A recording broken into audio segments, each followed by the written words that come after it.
Ladies and gentlemen, welcome back to episode 2 of our volunteers, and each week we take 2 volunteers and take them on a journey over 3 months to see if we can change them via YouTube. On the screen here is Philip. Now Philip, we had a little issue with your videos. When I try to put them on my swing analysis software, it only shows the first half of the swing, so I'm just going to show you his swing replaying over and over. But this is good. This is the first lesson. I'm going to just talk about address, setup, and some posture changes. So I hope this helps you get ready for your next submission in 2 weeks. And if you haven't followed us, go ahead and follow us, because it's going to be a fun little exercise to see, can we change people through YouTube? Is it possible? Let's get going. Philip, so the first thing that we see is an immediate setup flaw. We can see the hands are so far ahead of this golf ball, and you are in essence pushing your shaft right ahead in no man's land over here. Now, in order to reconnect that, there has to be a lot of manipulation with the hands at impact. We see a lot of lack of rotation on your way back, and we see the hands disconnecting in terms of the relationship between the club head. Now, if you look at the right side of the screen, what you'll see here is as you take that club back, we can see that this club is, although the club head is technically okay, it's slightly closer to your spine angle, your hand position is a little bit high already. So you're already disconnecting. We see those left shoulders leveling out, and you are raising the club too high with a lack of turn. On the left side of the screen here, we can see how the takeaway, you are moving your weight to the right side. That's more of a slide than a turn. I would like to see a deeper turn and that left shoulder be more engaged, working its way down to your right knee to hold you in plane. But we also have to look at this grip. That's an extremely strong grip. Now, where you have it positioned,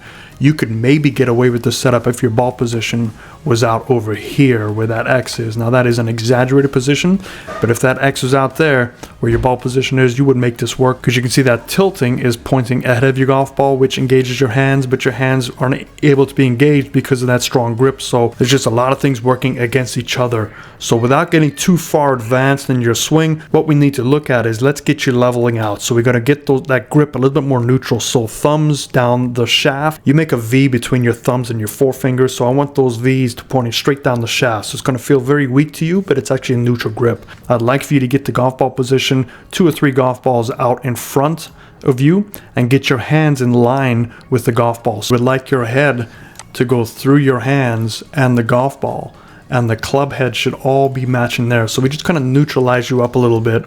From that position, I want you to get your left shoulder further down to your right knee. So on the right side of the screen, you're going to try to maintain your tilt on the right side of the screen. You can see you're leveling out because your hands are lifting up. Keep in mind though that you will build up pressure in your back by doing this, so be aware of that. If this does cause you some issues, more specifically some pain, I want you to stop immediately and let me know in an email. That club face is pretty good, but once you get going up over here, we can see we get it a little bit shut. So the top of your swing, you see how shut that club face is.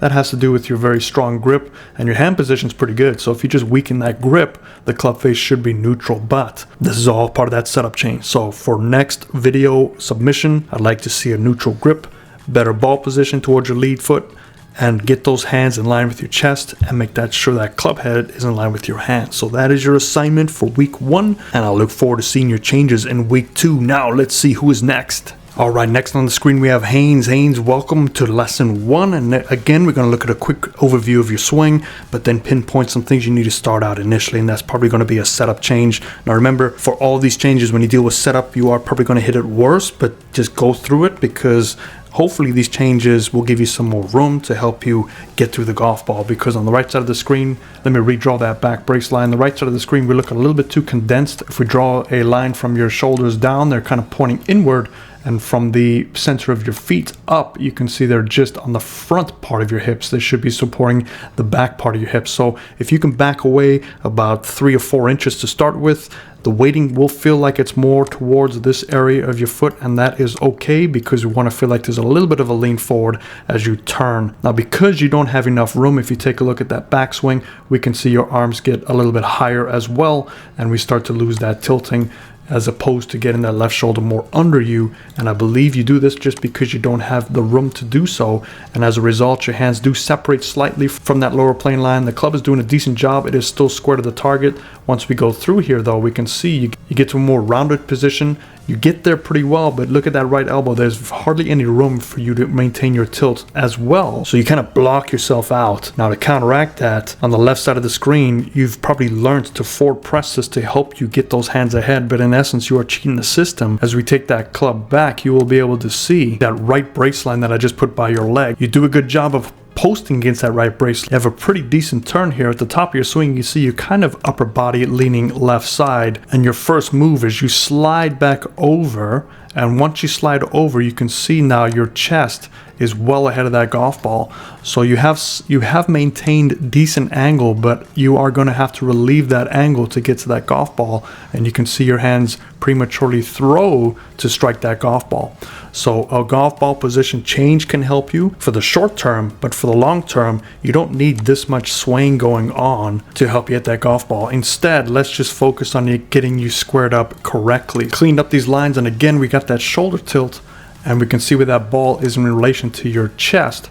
It is just back of center. Maybe move the golf ball position up 1 or 2 golf balls to the left side, and then go ahead and reconnect your hands closer to that spine angle and your club shaft closer to the spine angle. That's going to give you at least a more connected takeaway. From there, again, with your increased room that I'm having you stand back a little bit, you can also work on getting that one-piece takeaway, left shoulder down to the right knee. Maintain your posture as best as you can. Now you have the room to drive through it, but keep in mind, the first week, we just work on setup changes and address changes, getting them comfortable, getting used to that motion. And then from here, we will see what happens to your swing just from the setup changes. And who knows, it could pave a path to allow you to do things more efficiently by itself.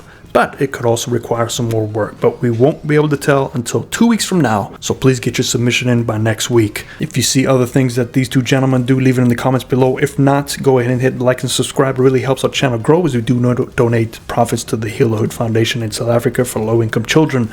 Other than that, I will see you next time. Fairways and greens.